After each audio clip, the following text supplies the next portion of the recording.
꽃기리부에서 다뤘던 신비롭고 미스터리한 이야기들, 그 중 시청자 여러분들이 가장 좋아해 주셨던 영상들과 쇼츠들은 어떤 것들이 있을까요? 지금부터 2024년도 가장 주목받았던 탑5 미스터리 쇼츠와 영상을 소개합니다. 쇼츠 부문 5위, 레이저가 밝혀낸 로마의 잃어버린 길.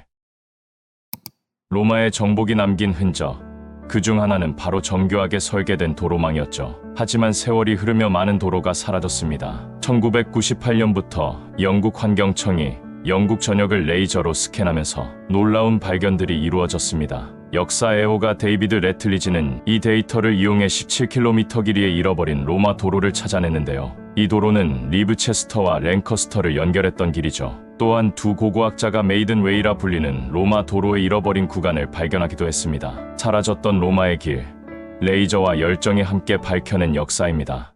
4위, 삭사이우아만의 미스터리, 600년 된 거대한 돌벽의 비밀. 페루 쿠스코 외곽에 위치한 잉카의 요새, 삭사이우아만. 1400년대에 세워진 이곳은 거대한 돌벽으로 유명한데요. 이 벽은 각각 100에서 120톤에 달하는 돌을 쌓아 만든 것으로 돌들은 매끈하게 다듬어져 있고 빈틈없이 맞물려 있습니다. 마치 돌을 녹여서 재단하게 만든 것처럼 보이는데 600년 전에는 그런 거대한 가마가 존재할 리 없었죠. 연구자들은 돌을 어떻게 성형했는지 의견이 분분합니다. 거울과 유리를 이용해 태양열을 집중시켰다는 설도 있지만 이를 뒷받침하는 기록은 없고 자연 화재로 돌이 녹았다는 설도 실험 결과 불가능하다는 것이 밝혀졌습니다. 잉카의 건축 기술, 그 비밀은 아직도 풀리지 않았습니다. 여러분은 어떻게 생각하시나요? 3위, 이집트에서 발견된 100톤짜리 상자, 어떻게 옮겼을까?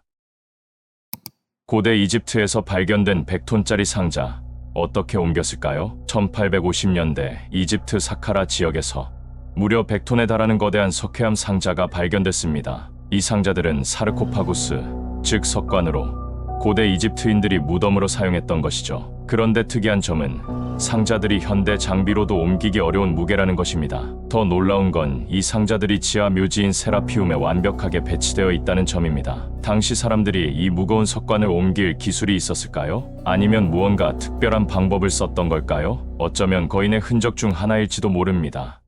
2위, 400년 전 무덤에서 스위스 시계 발견. 시간 여행의 흔적. 400년 동안 봉인된 명나라 시대의 무덤. 그런데 그 안에서 100년 된 스위스 시계가 발견됐습니다. 발굴 당시 고고학자들은 이 무덤이 처음 열리는 것이라 믿었지만 무덤 안에서 발견된 것은 정말 믿을 수 없었습니다. 긁을 털어내자 나타난 건 스위스라는 글자가 새겨진 시계 모양의 반지였습니다. 시계는 10시 6분에서 멈춘 상태였죠. 하지만 당시 스위스라는 나라는 존재하지 않았고 이런 시계를 만들 기술도 없었을 텐데 이 물건은 대체 어떻게 400년 전 무덤에 들어가게 된 걸까요? 명나라 무덤에서 발견된 현대 스위스 시계, 이것은 단순한 조작일지 아니면 시간 여행의 증거일지는 아직 알 수 없습니다. 400년 전 무덤 속 스위스 시계, 진실은 무엇일까요? 마지막으로 대망의 1위는?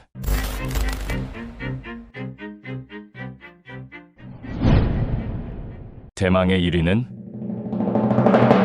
하늘에서 떨어진 AK-47 푸를리아 무기 낙하 사건의 미스터리입니다. 1995년 12월 17일 인도 푸를리아 지역의 하늘에서 믿을 수 없는 일이 벌어졌습니다. 수백 개의 AK-47 소총, 수류탄, 로켓 발사기, 그리고 수백만 발의 탄약이 하늘에서 쏟아진 겁니다. 이 사건의 배후는 한 대의 라트비아 비행기였는데 인도 영공을 빠져나갔다가 며칠 후 다른 전투기에 의해 착륙을 강요당했죠. 비행기에는 5명의 라트비아인과 전직영국 SAS 요원 출신 용병 피터 블리치라는 인물이 타고 있었습니다. 이 사건의 주범으로 지목된 사람은 덴마크 국적의 닐스 홀크. 그는 여러 가명을 사용하며 도주했고 덴마크는 인도에 그를 넘기기를 거부하고 있습니다. 이로 인해 두 나라 간에는 큰 외교적 갈등이 생겼죠. 무기들의 목적지는 어디였으며 그들의 목적은 도대체 무엇이었을까요? 다음으로 알아볼 부문은 동영상 부문입니다. 5위, 람세스 2세 미라에서 발견된 코카인. 고대 이집트와 신대륙에 숨겨진 연결.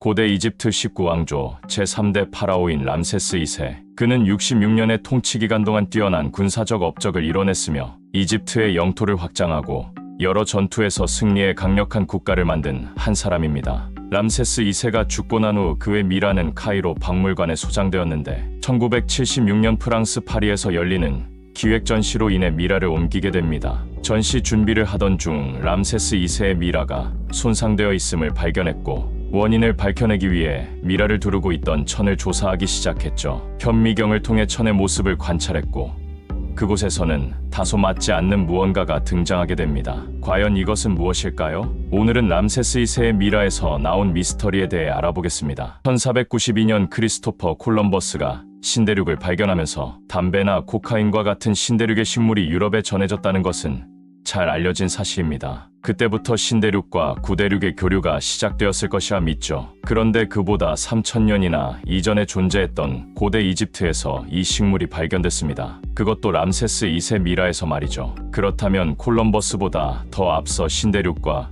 구대륙의 교류가 있었던 것은 아닐까요? 미라에서 발견된 코카인으로 학계의 정설이 흔들릴 수 있는 상황. 이를 발견한 미셸 레스코는 자신이 발견한 것들을 바로 학계에 보고하게 됩니다. 하지만 다수의 학자들은 담뱃잎 조각이 발굴팀에 의해 유입되었을 가능성이 높다고 말했습니다. 그 당시 고고학자들은 파이프 담배를 종종 즐기고는 했는데 유적을 발굴하다가 옷에 묻은 재가 들어갔을 수도 있다는 주장이죠. 이러한 학계의 의견에 미셸 레스코는 미라의 가장 안쪽인 복부에서도 담뱃잎 조각이 발견됐다고 주장했습니다. 이론상으로도 외부 환경으로 인해 미라의 손상이 가해졌다면 겉부분에서 발견되었어야 할 담뱃잎 조각이 복부에서 발견됐다는 것은 확실히 이상했죠. 그럼에도 불구하고 이 사건은 흐지부지 사람들 기억 속에 잊혀지게 됩니다. 시간이 흘러 1992년 독일의 법의학자 스베틀라나 발라바노바는 기원전 약 1000년부터 기원 후 약 400년 사이의 이집트 미라를 연구하기 시작했습니다. 고대 인류의 생활,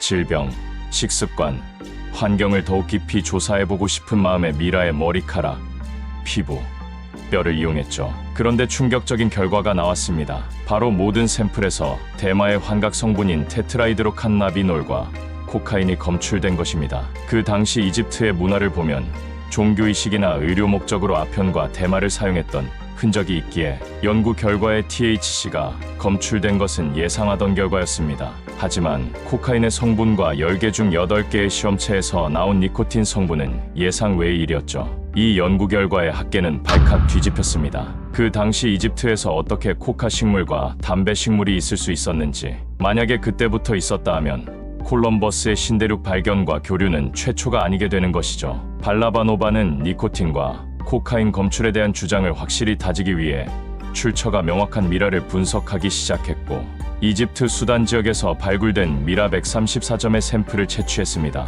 그 결과 약 3분의 1 정도의 미라에서 니코틴과 코카인 성분이 검출되었고 이는 고대 이집트인들이 이를 흡입했다는 주장을 확실하게 만들어 주었죠. 고대 이집트인들은 니코틴과 코카인의 성분 식물을 어떻게 구할 수 있었을까요? 소수의 학자들은 이집트에서 담배와 코카나무를 재배하고 있었던 것이 아니냐는 주장을 펼치며 미라에서 검출된 성분들이 별거 아니라는 입장을 내보였습니다. 그러나 코카나무의 경우 남미와 다른 국가들의 코카인 함량 차이가 많이 나게 된다는 사실을 알아내게 됩니다. 코카나무의 경우 남미의 고유 식물이기도 하며 그 식물은 독특한 환경과 기후 조건이 딱 맞아떨어져야 함량이 높은 식물로 자라기 때문에 이집트에서 코카나무를 보기는 힘들다는 것이죠. 더군다나 이집트의 벽화에서도 코카나무와 담뱃잎을 전혀 찾아볼 수 없었습니다. 대부분 이집트의 생활 모습이나 문화들은 벽화를 통해 많이 알아냅니다. 이집트인들이 그 당시에도 아편열매와 청수령꽃을 사용했다는 사실도 벽화를 통해 알아낸 것이었죠. 하지만 벽화에는 담배와 코카 식물에 관해서는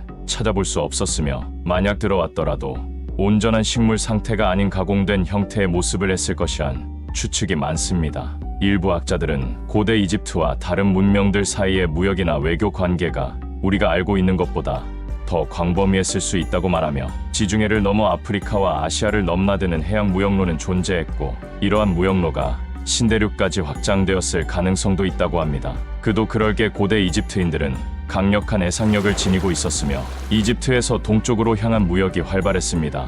홍해를 통해 인도양으로 나아가면서 인도와도 교류한 기록이 있으며 더 먼 항해를 할 가능성이 충분히 있다고 보고 있죠. 또한 고대 이집트와 남미 문명 사이에서 발견되는 건축적 유사성은 이들이 교류를 했다고 봐도 무방하다는 것입니다. 고대 이집트 피라미드와 마야, 아즈텍 피라미드 역시 블록으로 쌓아 올려 만들어졌으며 피라미드 형태를 하고 있다는 점에서 많은 유사성을 보여주고 있죠. 이러한 문화적 증거와 교류의 흔적에도 불구하고 학계에서는 근거 부족으로 의견이 받아들여지지 않고 있습니다.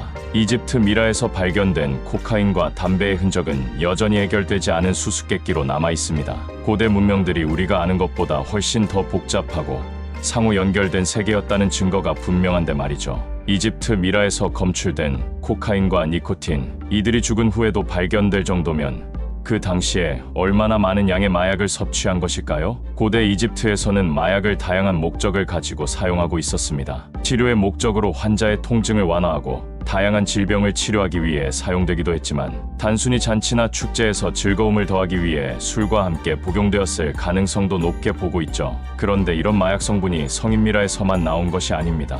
이집트의 어린이 미라에서 마약 성분이 발견된 사례가 있으며 이는 고대 이집트 사회에서 마약 성분이 널리 사용되었음을 암시하는 중요한 단서가 되기도 합니다. 고대 이집트에서는 어린이들이 종종 질병이나 통증으로 고통받았기 때문에 의료적 목적으로 마약이 사용되었을 가능성이 큽니다. 여러 미라에서 마약 성분이 다량으로 나오게 된 이유 중 가장 큰 부분을 차지하는 것이 바로 사후세계입니다. 이집트 벽화를 보면 검은색 개가 우뚝하니 서 있는 모습을 확인할 수 있습니다. 이게 바로 사후세계를 지키는 문지기 역할을 하는 안푸신을 나타내며 그는 영혼의 안전한 인도와 심판 과정에서 중요한 역할을 수행한다고 믿습니다. 그의 존재는 고대 이집트인들의 사후세계에 대한 믿음과 장래의식에서 중요한 상징적 요소로 작용하는데 안푸신 말고도 믿는 것이 하나 더 있었습니다. 바로 마약입니다. 사후세계에 대한 믿음이 큰 만큼 미라 제작 과정에서도 이러한 믿음이 반영되었죠. 죽은 자의 영혼이 사후세계로 가는 여정에서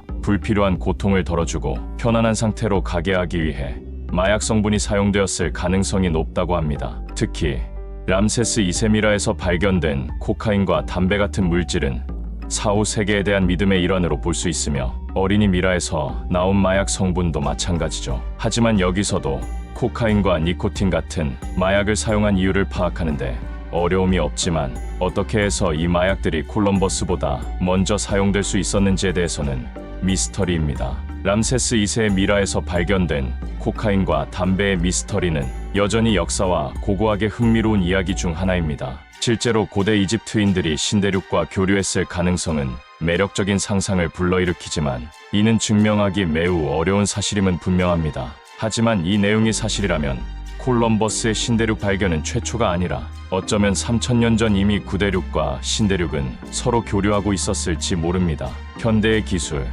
특히 유전자 분석과 방사성동위원소 측정 같은 기술이 발달하면서 앞으로 더 많은 미스터리를 풀 수 있을 것입니다. 이미 많은 연구가 진행되고 있지만 더 많은 미라들이 조사되고 그들의 유전자나 화학적 성분을 분석한다면 고대 문명들 간에 숨겨진 교류의 흔적이 더 분명하게 드러날지도 모르죠. 고고학적 발견과 과학적 진보는 앞으로 계속될 것이며 람세스 2세의 미라에서 발견된 코카인과 담배는 그저 시작일지도 모릅니다. 오늘 영상이 흥미로우셨다면 구독과 좋아요 부탁드립니다. 시청해주셔서 감사합니다. 4위, 뱀과 함께 기도하는 교회. 그 이유는 마가복음 16장 18절. 그들은 뱀을 집어 올리고 독을 마실지라도 해를 입지 아니하며 병든 사람에게 손을 얹으면 나을 것이다. 누가복음 10장 19절. 보라, 내가 너희에게 뱀과 정갈을 밟고 원수의 모든 권세를 밟을 권세를 주었으니 아무것도 너희를 해치지 못하리라. 이 구절들의 공통점이 뭔지 아시나요? 바로 뱀입니다. 대부분의 사람들은 믿지 않으며 독사와 함께 예배를 드린다는 것은 말도 안 된다고 하죠. 그런데 미국 남부, 특히 아팔레치아 산맥 지역의 한 소규모 교회들은 이것을 믿고 있으며 직접 시도하기도 합니다. 사람들은 믿음과 신의 보호를 증명하기 위해 맨손으로 독사를 다루고 심지어 치명적인 독극물을 마시기까지 합니다. 이 의식은 단순한 퍼포먼스가 아닌 생명을 건 신앙의 시험으로 성경 말씀을 실천하기 위한 행위라고 하죠. 이곳 사람들이 처음부터 독사와 함께 예배를 드린 것은 아닙니다. 처음 뱀 다루기 의식을 시작한 사람은 바로 펜테코스탈 설교자 조지 헨슬이. 그는 마가복음과 누가복음의 말씀을 그대로 받아들였고 독사를 다루는 행위가 믿음의 진정성을 증명하는 방식이라고 주장했죠. 1909년 교회 예배에 뱀을 처음으로 가져오기 시작했으며 1914년에는 시내 교회로부터 뱀을 다루는 일을 더 많이 하도록 비공식적인 승인을 받았습니다. 그때부터 에팔레치아 교회와 남부의 다른 지역까지 뱀 다루기 의식이 퍼지면서 예배를 드릴 때 빠질 수 없는 것이 독사가 되었습니다. 분명 뱀 다루기 의식이 모두에게 환영받지는 못했을 것입니다. 반대하는 신도가 생기게 되고 그 신도들은 구절을 문자 그대로 받아들이기는 부적절하다고 주장했죠. 더군다나 뱀에 대한 언급은 상징적으로 지구의 잘못이나 악의적인 세력에 대한 암시로 이해될 수 있기 때문에 뱀 다루기 의식을 반대합니다. 뱀 다루기 의식. 이것이 얼마나 위험하길래 신도들 사이에서도 꺼리는 사람이 발생하는 것일까요? 이들의 예배 방식은 매우 독특합니다. 북과 기타 등의 악기를 이용해 열정적으로 노래하고 춤을 추게 되며 이 과정에서 독사를 다루거나 독극물을 마시며 믿음을 시험하죠. 이들이 다루는 뱀은 주로 방울뱀, 구리머리 뱀과 같은 독사입니다. 신도들은 뱀을 맨손으로 잡아 올리며 자신들이 신의 보호 아래에 있다는 것을 명확히 보여주기 위함이라고 합니다. 일부 교회에서는 스트리크닌과 같은 강력한 독극물을 마시는 의식이 포함되는데 이 또한 독극물을 마신 후에도 해를 입지 않는 자신들의 모습을 통해 신의 기적으로 증명하려고 한 것이죠. 더 놀라운 것은 의식을 진행하는 과정에서 뱀에 물리거나 독극물로 인해 문제가 생기더라도 병원을 가지 않는 경우가 많습니다. 대신 이들은 기도를 통해 신의 치유를 기다리며 이를 믿음의 시험으로 여긴다고 하죠. 이러한 독특한 방식으로 신앙행위를 하는 것이 언론에 보도되면서 뱀 다루기 의식에 대한 위험성과 논란이 일어나게 됩니다.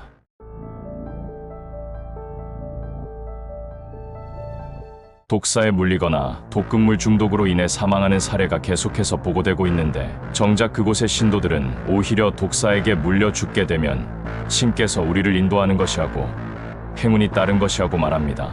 2014년에는 유명한 뱀 다루기 설교자인 제이미 쿠츠가 방울뱀에게 물리는 사고가 발생합니다. 뱀 다루기 신도가 아닌 사람들은 그를 치료하기 위해 구급차를 부르려 했지만 오히려 제이미 쿠츠는 그들을 말리게 됩니다. 자신의 독을 치유하지 말라고 얘기하죠.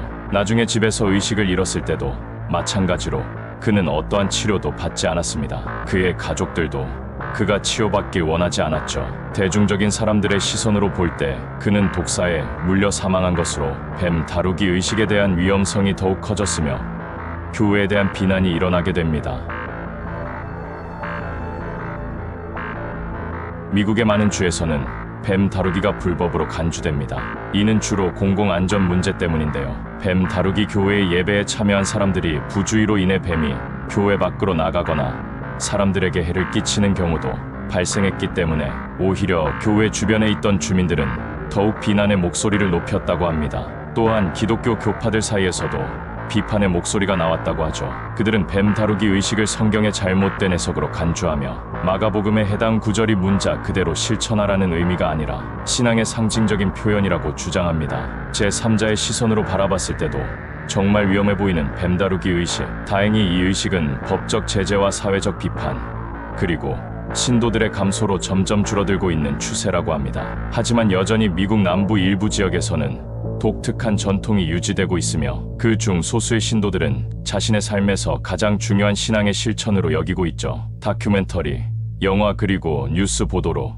이 소식이 전 세계적으로 퍼지면서 사람들의 논쟁은 여전히 이어지고 있습니다. 그들의 목숨과 같은 믿음이 신의 뜻에 부합하는 것일지 아니면 인간의 잘못된 해석이 빚어낸 비극인지 여러분들의 생각은 어떠신가요? 오늘의 이야기는 여기까지입니다. 신앙과 위험이 교차하는 뱀 다루기 교회의 이야기가 흥미로우셨다면 구독과 좋아요 부탁드립니다. 3위. 미라의 정체는 누구? 생생한 주름 그대로 톨룬드맨.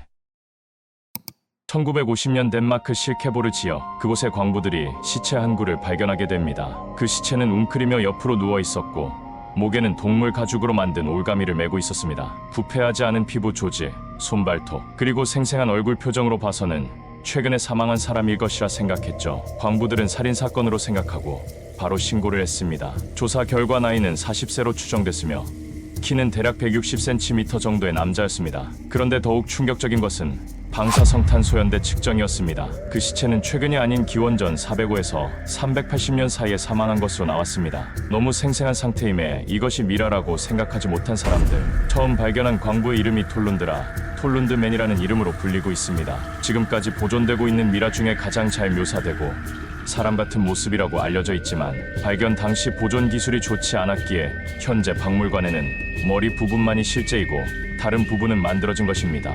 그렇다면 톨룬드맨은 무슨 이유로 그곳에 묻혀 있었던 걸까요? 학자들은 이 남성이 자살을 한 것인지 아니면 벌을 받고 죽은 것인지에 대해 조사하기 시작했습니다. 과학자들은 남성이 교수형으로 올가미의 목이 묶여 매달렸을 것이라 추정하고 있습니다. 그 이유는 턱 및 피부와 목 근처에 올가미 자국이 있으며 방사선 촬영 결과 혀가 팽창된 것으로 확인됐습니다. 하지만 교수형을 받아서 죽었을 때 나타나는 경추 손상은 발견하지 못해서 이 부분에 대해서도 논쟁이 많았죠. 교수형으로 인해 죽은 게 아니라는 사람들은 다른 주장을 내세우기 시작했습니다. 톨룬드맨이 이렇게 화제가 된 데에는 보존 상태도 있지만 그 위에서 음식물이 발견됐기 때문입니다. 위에 있는 내용물 중에서 남성이 죽기 12시간에서 24시간 전에 생선, 보리, 곡물, 씨앗을 섞은 죽을 먹은 것으로 나타났습니다. 이 음식 재료들을 보고 재래적 관행이 있을 것이라 짐작했고 톨룬드맨이 사신 제물로 바쳐진 것이 아니냐는 주장도 나왔습니다. 사람에게 풍년을 기원하는 마음으로 마지막 음식을 주로 곡식이나 씨앗을 먹이고 땅에 묻어버리는 것이죠.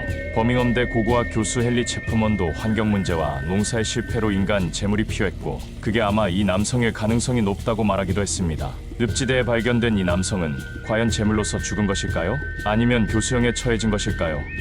남성의 죽음에 대해서도 말이 많았지만 보존력에서도 논란이 되었습니다. 어떻게 2400년 전의 사람이 주름과 머리카락, 지문까지 채취할 수 있을 정도의 보존 상태를 유지해왔을까요? 보통 미라들은 사체가 썩지 않게 천으로 감싸거나 천연탄산소다를 이용해서 방부 처리를 하게 됩니다. 하지만 이 남성의 시체에는 그런 흔적들이 전혀 없었죠. 연구 결과 이 남성의 시체가 이렇게 잘 보존되어 있었던 이유는 남성이 발견된 장소인 실케보르의 습지 덕분이었습니다. 그곳에는 방부제 기능을 하는 무리기류가 서식하고 있는데 습지의 특성상 이 기류와 죽은 풀들이 만나 산성도를 높이고 산소가 부족한 환경이 만들어진 것입니다. 산소 농도가 낮기 때문에 부패의 속도가 느려진 것이고 뜻하지 않게 천연 시체 저장고 역할을 하게 된 것입니다. 이곳에 묻힌 이 남성은 자신의 사체가 오늘날까지 보존되어 발견됐다는 사실을 알면 얼마나 놀라워할까요? 실케보르 지역에서 발견된 시체는 이 남성뿐만 아니라 여러 개의 시체가 발견됐습니다. 그들의 보존 상태도 뛰어났고 과학자들은 이를 가지고 미라에 대한 연구와 그 당시 사람들의 의식주 문화를 파악하기 위해 노력하고 있습니다. 앞으로 미라에 대한 연구는 계속될 것이며 지금도 우리가 모르는 진실에 대해서 어딘가 묻혀 있을 수도 있습니다. 오늘 영상은 여기까지입니다. 2위, 2000년 전의 고대 기술, 룽유 동굴의 놀라운 발견. 전 세계에는 그 자체로 신비로운 동굴들이 존재합니다. 멕시코의 수정 동굴은 거대한 수정 결정으로 가득 차 있고 베트남의 손둥 동굴은 세계에서 가장 큰 동굴로 내부에 구름과 정글까지 있습니다. 그리고 터키의 데린구유는 지하 도시로서 고대인들의 지혜를 보여줍니다. 하지만 이 모든 동굴들보다 더 미스터리하고 놀라운 동굴이 있습니다. 바로 중국 저장성에 위치한 룽유 동굴입니다. 이곳은 세계에서 가장 큰 고대 수작업 동굴로 그 규모와 정교함은 상상을 초월합니다. 그러나 이 동굴에는 풀리지 않는 수수께끼들이 가득하죠. 오늘은 그 미스터리에 대해서 알아보겠습니다. 룽유 동굴의 발견에 대한 이야기는 매우 흥미롭고 우연한 사건으로 시작되었습니다. 이 동굴은 1992년 중국 저장성 룽유현에서 현지 주민들이 발견한 것입니다. 발견 과정은 아주 일상적인 일에서 시작되었지만 그 결과는 역사적인 의미를 지니고 있습니다. 그 당시 사람들이 미스터리한 연못으로 불렀던 곳이 있었습니다. 이 연못들은 수천 년 동안 계속해서 물이 고여 있었고 주민들은 연못의 깊이를 가늠할 수 없었기에 수상하다고 생각했죠. 연못이 자연적으로 생긴 거라 생각한 사람들도 있었지만 현지 주민들 사이에서는 의문을 품는 이들이 있었습니다. 그때 호기심이 많은 한 주민은 이 연못이 단순한 자연 현상이 아닐 것이라고 믿었고 물을 빼보기로 결심했죠. 1992년 그해 주민 몇 명이 펌프를 사용해 물웅덩이 중 하나의 물을 퍼내기 시작했습니다. 그들이 물을 모두 빼낸 후 드러난 것은 상상조차 못했던 거대한 인공 동굴이었고 더 놀라운 것은 이 동굴이 하나만 있는 것이 아니라 여러 개가 있다는 것이었습니다. 이후 추가적인 발굴을 통해 총 36개의 동굴이 발견되어 사람들은 더욱 새로운 유적 발굴에 기대감을 품게 되었죠. 동굴들은 하나하나가 축구장 크기에 맞먹는 거대한 규모를 자랑하며 높이는 최대 30m에 달합니다. 각 동굴은 사람의 손으로 정교하게 만들어진 흔적이 있으며 벽면에는 일정한 패턴의 기하학적인 조각이 새겨져 있습니다. 이러한 조각들은 마치 기계로 가공한 듯한 정밀함과 세밀함을 보여주었죠. 그러나 신기하게도 이 거대한 동굴을 누가 왜 만들었는지에 대한 기록은 전혀 찾아볼 수 없었습니다. 이는 매우 이상한 점인데 학자들은 이 동굴이 약 2000년 전 고대 진나라나 한나라 시대로 거슬러 올라가 지어진 것으로 추정된다고 합니다. 고대 중국에서는 대규모 건축물에 대한 기록을 남기는 것이 일반적이었지만 룽유 동굴에 대한 언급은 고대 문서에서 전혀 찾을 수 없었던 것이죠. 또한 동굴 내부에서는 어떤 도구나 유물도 발견되지 않았고 심지어 동굴을 만들 때 사용된 흔적도 남아있지 않았습니다. 보이는 것은 동굴의 벽면에 남겨진 기하학적 패턴뿐이었고 이를 고고학자들이 분석했지만 당시 기술로는 이 정도의 규모와 정밀함을 실현하는 것이 불가능하다고 여겨지기에 이 동굴의 건설 방법에 대한 미스터리가 더욱 깊어졌습니다. 다시 원점으로 돌아가 이 동굴들은 왜 만들어졌을지에 대해 학자들은 끊임없이 논쟁을 벌였습니다. 어떤 학자들은 이곳이 왕족이나 귀족들의 무덤일 것이라고 추측하지만 룽유 동굴 내부에서는 유골 또는 무덤의 흔적이 발견되지 않았습니다. 또한 고대 왕족의 무덤에는 대체로 부장품이나 고대의 유물들이 남겨지기 마련인데 룽유 동굴에서는 그런 유물도 전혀 발견되지 않았죠. 일부는 군사적 목적으로 사용된 방어 요새라고 주장하기도 했는데요. 그렇다면 동굴 내부에서 군사 장비나 전쟁과 관련된 유물이 발견되어야 하는데 이것 또한 없었죠. 마지막으로 중국인들이 이곳을 고대 기술을 연마하기 위해 사용된 장소였을 수 있다는 추측을 내세웠습니다. 정교한 건축 기술과 기하학적인 디자인, 룽유 동굴에서 발견된 것은 이 두 가지뿐이죠. 학자들의 추측은 이렇습니다. 고대 장인들이 돌을 다루는 기술을 시험하면서 이런 거대한 동굴을 만들었고 그 결과물이 바로 룽유 동굴이라는 것입니다. 이 추측이 맞다면 고대 기술이 우리가 상상하는 것보다 훨씬 더 발전했을 수 있음을 암시하는 것이죠. 이런 맥락에서 동굴이 단순히 훈련장이나 기술을 연마하는 장소였을 가능성을 제기했습니다. 룽유 동굴에 대한 기록이 남아있지 않아 추측성 이론들이 제기되는 가운데 어떤 학자가 룽유 동굴은 방어용 피난처이자 숨겨진 목적을 위한 비밀 장소였을 것이라 의견을 제시합니다. 이 동굴이 기록에 남지 않는 이유는 그만큼 위치가 알려져서는 안 되는 곳이며 중요한 장소임이 틀림없다고 말했죠. 고대에는 외부 침략이나 전쟁으로부터 귀족이나 중요한 인물들을 보호하기 위해 비밀 장소나 피난처를 만드는 경우가 있는데 그곳이 바로 이 룽유 동굴이라는 설명입니다. 룽유 동굴의 경우 은밀한 위치와 완벽한 구조를 갖추고 있기 때문에 적의 침입을 막기 위해서는 안성맞춤인 곳이죠. 동굴이 오랜 기간 물에 잠겨 있던 것도 누군가가 의도적으로 이 장소를 숨기기 위해 인공적으로 만든 것이라 설명했습니다. 많은 학자들은 이 이론을 듣고 충분히 타당성이 있다고 생각하게 됩니다. 동굴의 규모와 구조, 그리고 은밀한 위치는 피난처로서의 기능을 충분히 할 수 있었을 거라 판단했죠. 그러나 이와 관련된 명확한 유물이나 기록이 남아있지 않기 때문에 아직 확실한 결론을 내리기는 어려운 상황입니다. 그렇기에 룽유 동굴의 미스터리는 여전히 풀리지 않은 채 다양한 가능성이 연구되고 있으며 앞으로도 이와 관련된 추가 발견이나 연구가 계속될 것으로 보입니다.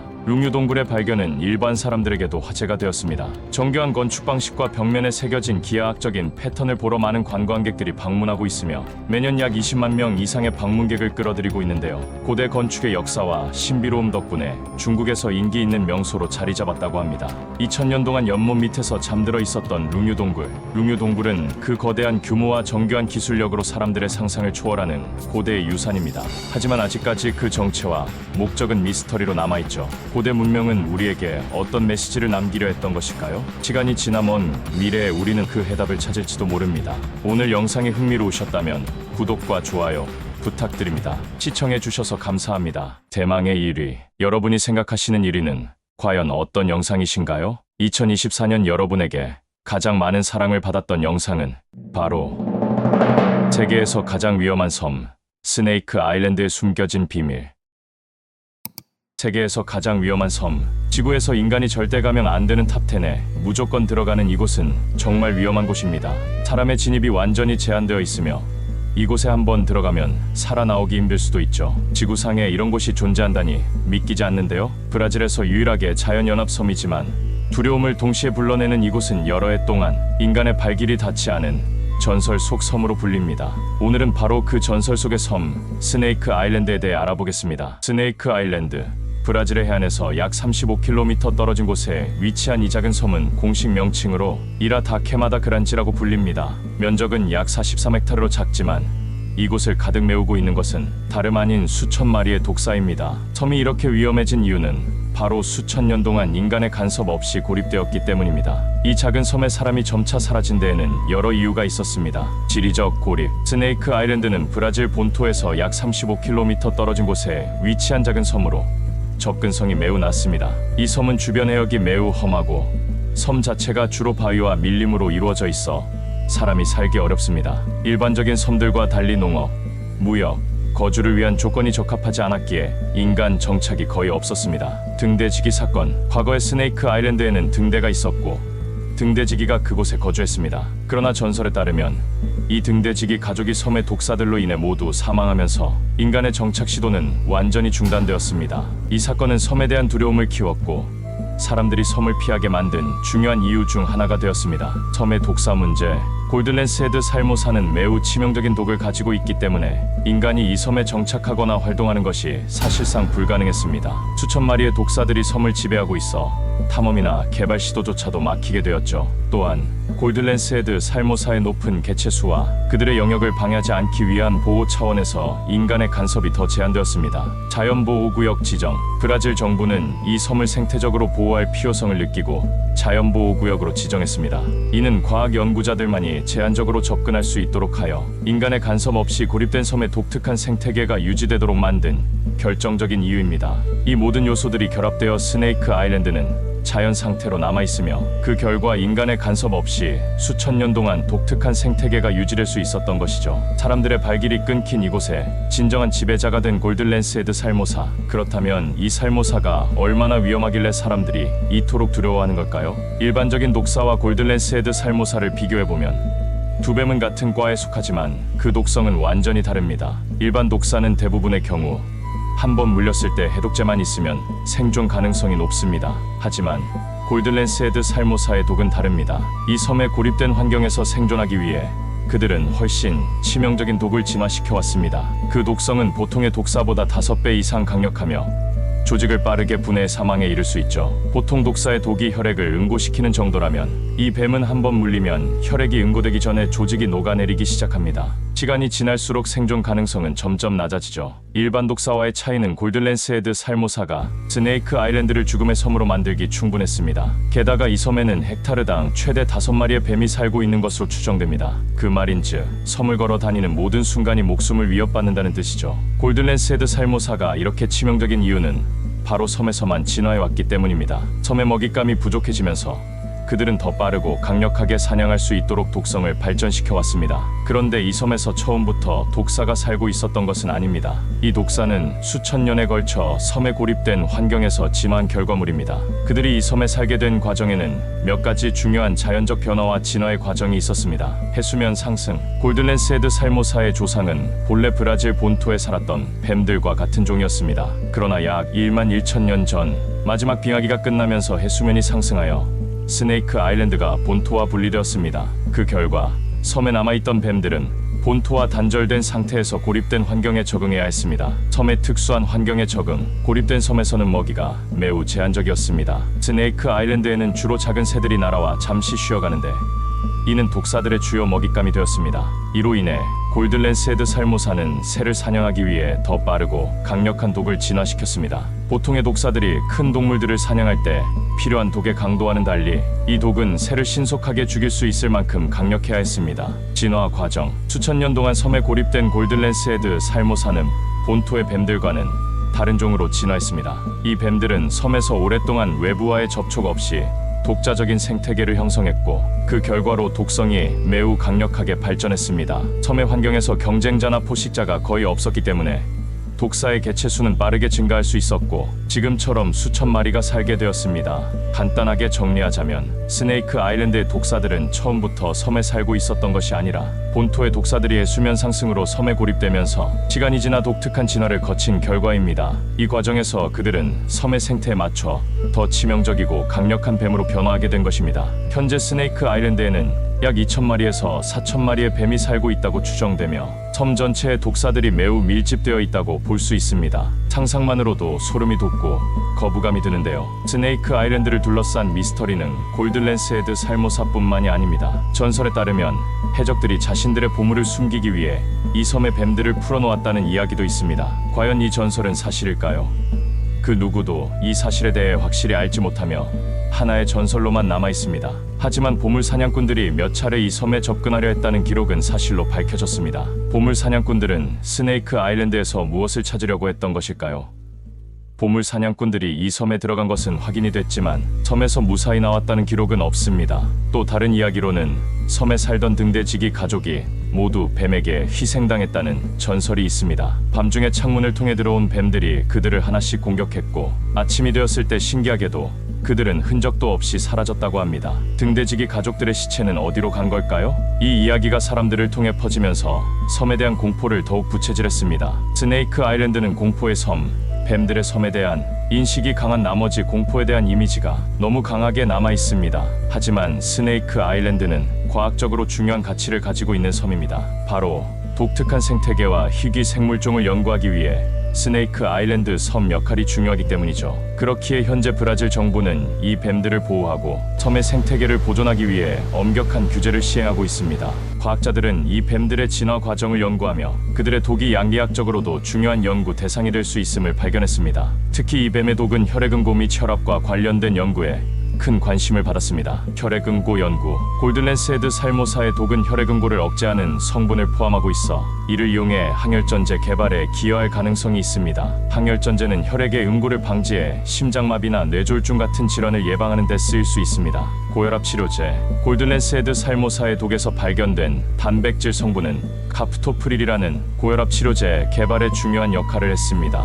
이 약물은 AC 억제제로서 혈압을 조절하는 데 사용됩니다. AC 억제제는 혈관을 확장시켜 혈압을 낮추고 심장질환을 예방하는 효과가 있어 전 세계적으로 널리 사용되고 있습니다. 이처럼 치명적인 독을 가진 골든랜스 헤드 살모사의 독은 양리학적 연구를 통해 인간에게 이로운 방향으로 활용될 수 있으며 특히 심혈관 질환 치료제 개발에 중요한 역할을 해왔습니다. 전 세계에 인간이 가지 말아야 할 곳으로 뽑힌 스네이크 아일랜드. 스네이크 아일랜드는 그 자체로 하나의 미스터리입니다. 자연의 무서움을 느끼게 하면서도 동시에 그 안에 숨겨진 진화와 생명의 비밀을 간직한 섬이죠.